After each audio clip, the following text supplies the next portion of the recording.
qui a joué dans d'autres conditions. Est-ce qu'aujourd'hui vous avez des garanties sur la récupération et sur l'état de votre groupe pour ce match demain? Merci. Garantie dans le football, on a eu un jour de plus, donc c'est toujours ça de mieux. Et puis entre-temps, entre cette forte chaleur et température très élevée, on a eu pendant 2 jours de la pluie et température bien plus basse. Ça va remonter demain, c'est prévu, même si ça ira pas jusqu'à la température qu'on a eue au dernier match, mais de toute façon, quand la compétition avance, évidemment que la récupération est essentielle. Donc, tout est fait, les différents protocoles, avec le staff médical pour faire en sorte d'avoir les joueurs au mieux, au maximum pour ce match de Lille. Quel match de foot on verra demain et quid de la demande par rapport au carton de Michael, le carton jaune? Alors, le carton jaune a été invalidé. Enfin, non, pardon. Ça n'a pas changé, quoi. Il y a eu une décision de la FIFA, on l'a reçu ce matin, comme quoi il était maintenu. Prévoir un match, le profil du Maroc n'est pas celui du Paraguay.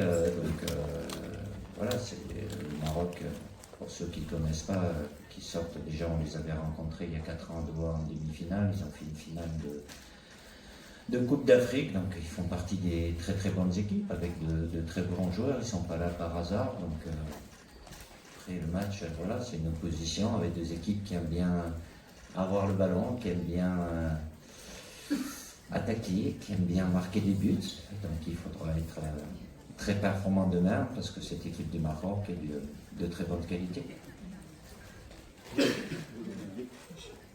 Bonjour Olivier, Vincent Dubuc, l'équipe. Je sais pas qui. Non, mais je suis un peu sur ta droite. Je vois rien de C'est tout pas ça. grave. Ouais, ok. Est-ce qu'après les désignations des arbitres et après ce qui s'est passé contre le Paraguay et après certaines choses, tu te méfies de certaines influences dans cette Coupe du Monde? Non. Après, vous pouvez être certain à vous interroger. Moi, je pars du principe que voilà, il y a des désignations, on ne peut rien y faire. Donc après, je fais en sorte de faire confiance aux arbitres. J'espère que M. Théo et ses assistants qu'on aura demain soient aussi bons que M. Le Texier et ses assistants qui ont arbitré un autre match. Évidemment, il y a toujours des décisions qui peuvent amener à discussion. Tout dépend de quel côté on se situe. Mais moi, je considère que voilà, l'adversaire, c'est le Maroc. Je ne vais pas considérer l'arbitre comme un adversaire. Bien au contraire, il est là pour faire en sorte d'appliquer le plus justement possible les lois du jeu. Coach, Oui. Abdelrahman Ichi, c'est Sport.ma du Maroc. Coach, vous êtes une légende en tant que joueur et entraîneur. Vous avez gagné une Coupe du Monde joueur, entraîneur. Demain, face au Maroc, ça pourrait peut-être être votre éventuel dernier match à la tête des Bleus. Comment vous appréhendez cette éventualité? C'est gentil de penser à ça, mais moi je ne pense pas du tout. Parce que ça aurait pu être le dernier avant aussi. Donc voilà, dans ma tête, avec mon staff, l'objectif c'est de tout faire pour que ça se passe bien. Après en football, évidemment, il y a différentes possibilités, mais dans mon esprit, je suis animé que par ça et concentré sur cette équipe du Maroc pour faire en sorte que ça se passe bien pour nous. Bonjour Didier. Bertrand Latour, Infosport plus Canal+, par ici, par moi. Ah ouais. Est-ce que tous les joueurs seront disponibles pour la rencontre de demain, et en particulier Aurélien Tchouameni, et comment est-ce que vous jugez l'évolution de l'équipe marocaine par rapport au match qu'on a vécu en 2022 et celui qui vous attend demain? À quoi est-ce que vous attendez? Merci.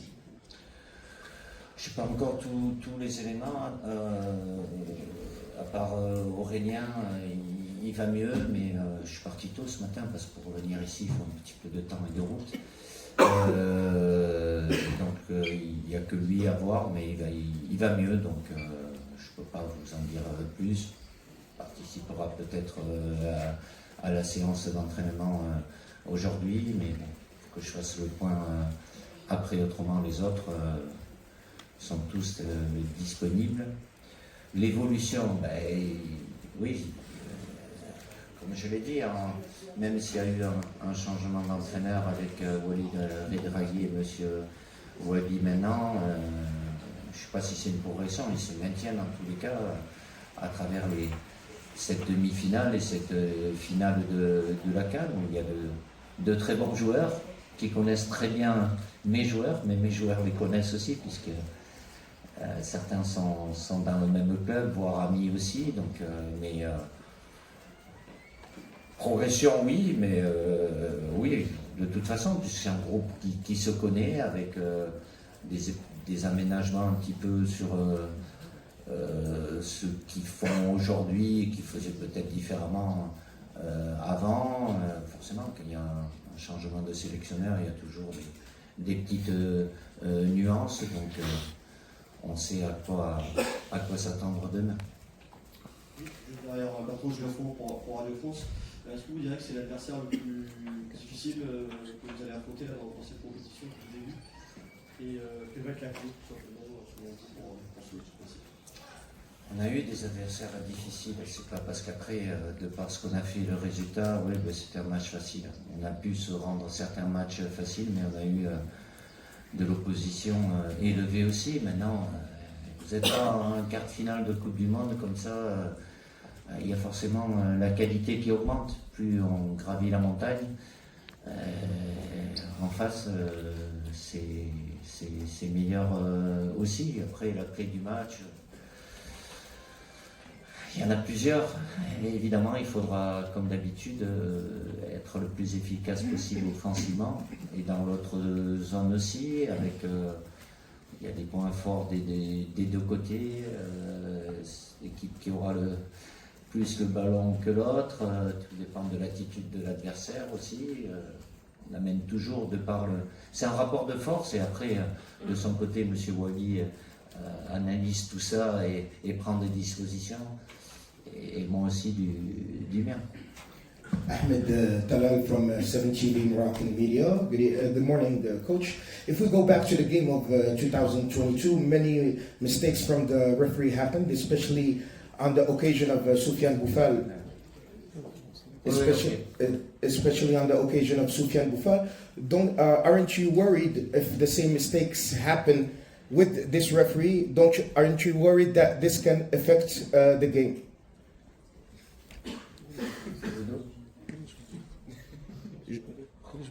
Non, c'est pas grave. Je peux. Non, ça va. Ah, vous parlez français? Ouais. Ah, ben, oui. Alors, excusez-moi, s'il vous plaît. parce qu'on a le droit à 4 langues, c'est pour ça. Ouais, Français, anglais, bien. arabe, espagnol. Espagnol, Ok. anglais. Alors, je répète, j'ai dit que si on revient un peu en arrière au match de 2022, On peut pas. parce qu'il y avait des fautes d'arbitre, est-ce que cela peut, est-ce que cela peut causer un impact négatif sur ce match? Il n'y a pas des fautes d'arbitre. Les fautes, Ouais, c'est les joueurs qui les font. Un faute de Boufal, monsieur l'entraîneur. Dans tous les matchs, il y a certaines situations qui peuvent amener à discussion. Tout dépend de quel côté on est. Vous pensez pas que c'était un penalty? Je pense pas, l'arbitre ne l'a pas pensé. Moi, ce que je pense, tout dépend de quel côté vous placez, comme sur tous les matchs qu'il y a eu au début de la Coupe du Monde. Est-ce que là, vous êtes d'accord? Tout dépend de pour quelle équipe vous êtes, et vous voyez certaines fautes plus dans un sens que dans l'autre. Oui, ça peut se siffler, mais si c'est pas sifflé, voilà, aujourd'hui, c'est pas spécifique, et c'est pas en revenant en arrière. Ce qui s'est passé, c'est passé, on peut rien y faire. On m'a pas posé encore la question si c'est une revanche. Il n'y a pas de revanche dans le football. Il y a eu, voilà, ce qui s'est passé, on peut rien changer. Mais maintenant, il y a quelque chose qui nous attend demain, en espérant qu'il y ait le moins d'erreurs possibles, bien évidemment, des deux côtés. Bonjour Didier, Dominique Sérac, le Parisien, sur votre droite en haut. Je ne vois pas. Bon, c'est pas grave. Vous insistez souvent sur l'efficacité à améliorer. C'est un secteur qui... Vous avez marqué 14 buts dans la compétition. Pour vous, c'est un secteur qui doit encore aller plus loin? On peut que aller plus loin. Du 100%, ça serait l'idéal, mais évidemment qu'on a une très bonne efficacité, mais elle aurait dû être encore plus élevée. Donc, et plus On avance, ça prend évidemment plus d'importance, même si dans le football, vous avez certains matchs, vous pouvez avoir 6 occasions et vous en mettez une ou deux, et puis vous en avez deux, vous pouvez en mettre les deux. Donc c'est ce rapport-là, occasion-efficacité, quoi. Donc, de par la qualité des adversaires qui sont en face, plus elle est élevée, mieux c'est. Hola Didier, por aquí.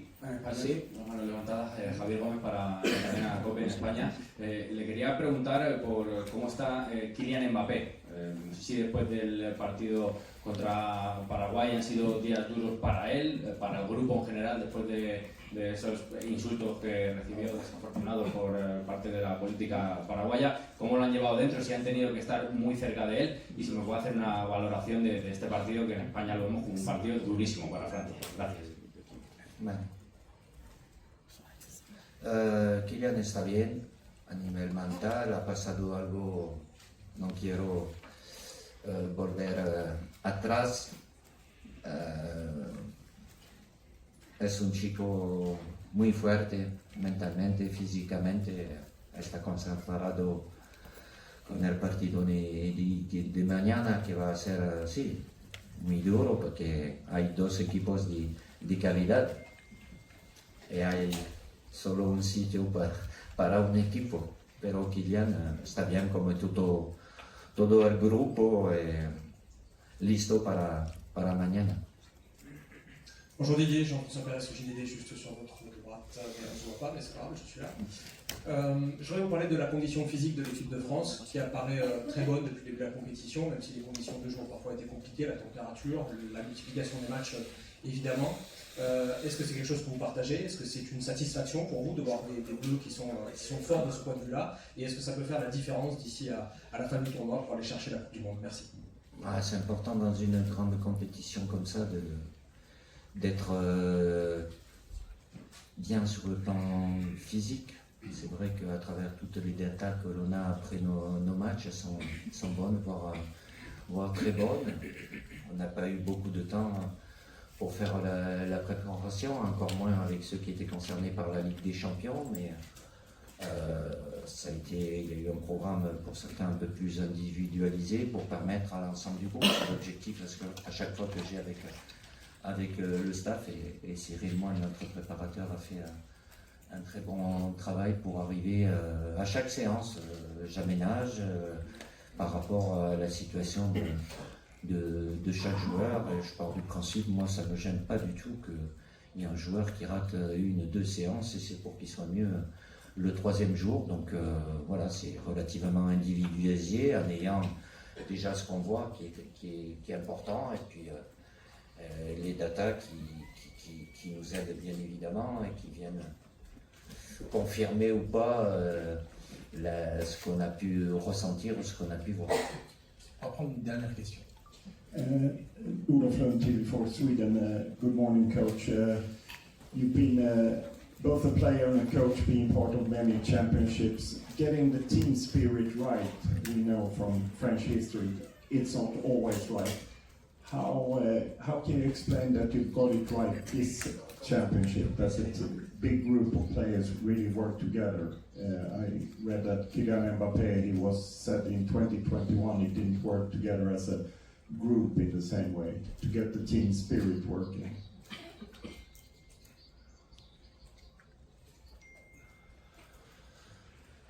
Oui, évidemment que l'état d'esprit d'un groupe, ça ne fait pas gagner les matchs. Mais je sais trop bien que ça peut les faire perdre. Donc évidemment, la seule vérité, c'est celle du terrain. Après, il y a des périodes qui sont plus ou moins difficiles pour certains joueurs. Vous me parlez de Kylian avec la blessure qu'il a eue à l'Euro, ça aurait pu s'arrêter aussi. Bon, on va revenir pas mal en arrière, mais malheureusement, sur cette compétition, nous sommes arrivés en demi-finale, mais sur le plan offensif, il y avait beaucoup trop de joueurs qui étaient malheureusement diminués. Je ne vais pas dire que ça se travaille, mais déjà c'est le choix des joueurs et le choix des hommes sont importants pour avoir un groupe, une force collective. Moi j'ai toujours considéré que la force collective était plus forte que la force individuelle, même si la réalité du football fait que ce sont des individus qui peuvent faire sur un seul geste la différence. Mais pour revenir à Kylian, le fait qu'il est capitaine, il assume totalement ce rôle-là très bien. Il sait très bien qu'il engage le groupe. Donc évidemment, les joueurs entre eux aussi, je ne vais pas dire qu'ils font leur propre loi, mais il y a une gestion parce que ça peut arriver que 1, 2, 3, pour des raisons professionnelles, privées, soit un peu moins bien. La notion de groupe est là pour amener tout le monde et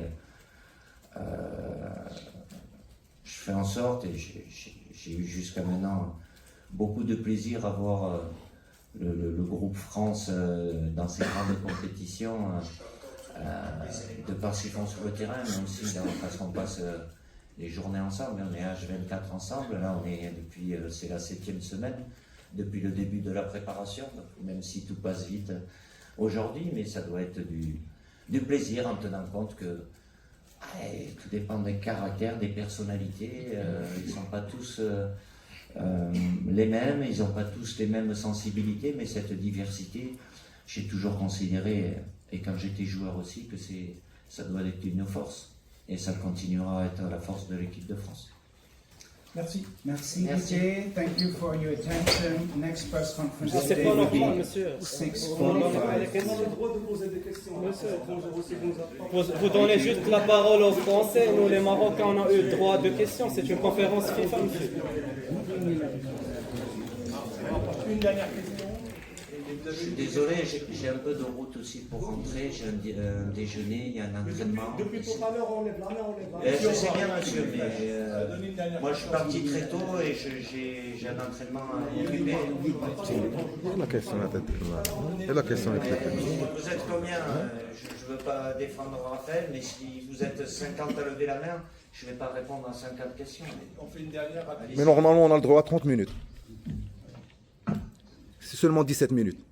Oui, j'ai encore d'autres obligations après. Je sais que ça ne vous concerne pas forcément. Et puis j'ai 45 minutes de route. J'ai un déjeuner avec mon équipe. Mais le FIFA nous donne 30 minutes. Le grand joueur que vous étiez, le grand entraîneur, Rachid Khalili, journaliste marocain, Média Sahel, je fais ici de Saint-Roger. Coach, on a vu quelques séquences des joueurs qui célèbrent leur but dans les séances d'entraînement. Est-ce que vous êtes déjà dans l'euphorie de la joie? Non, mais ça c'est, il y a du plaisir. J'ai parlé de plaisir tout à l'heure, alors je ne sais pas si c'est l'entraînement d'hier, mais c'est toujours comme ça, où il y a deux équipes, ils prennent du plaisir, et puis il y a une équipe qui gagne, et elle le montre, mais l'euphorie, non, jamais, surtout pas, et beaucoup de respect pour cette équipe du Maroc, et on sait très bien ce qui nous attend demain, qui est de la confiance, oui, mais en face il y a aussi de la confiance, parce que le Maroc a réalisé jusqu'à maintenant. Voilà, comme je l'ai dit, il n'y a qu'une place, il n'y en a pas deux. Donc voilà, mais toujours énormément de respect par rapport à l'adversaire. Après, il y a une vie de groupe, et heureusement, on ne va pas vous montrer des images où les joueurs y pleurent non plus, quoi. Et je pense du côté marocain, il n'y a personne qui pleurent, et heureusement, de par ce qu'ils sont en train de réaliser. Mais il y a de la vie. Après, je ne m'occupe pas des réseaux, je ne regarde pas, je ne sais pas qui filme qui. Voilà, c'est une vie de groupe. Quand il y a quelque chose qui ne me plaît pas, je dis bon, là, il vaut mieux éviter, parce qu'il y a des choses qui peuvent faire rire aujourd'hui, et puis demain, ça ne fait pas rire du tout, quoi. Donc, je suis là pour penser un petit peu aux conséquences des conséquences, mais il n'y a pas d'euphorie exagérée, et encore moins de manque de respect à qui que ce soit. Ça, c'est clair. Merci. Merci à vous.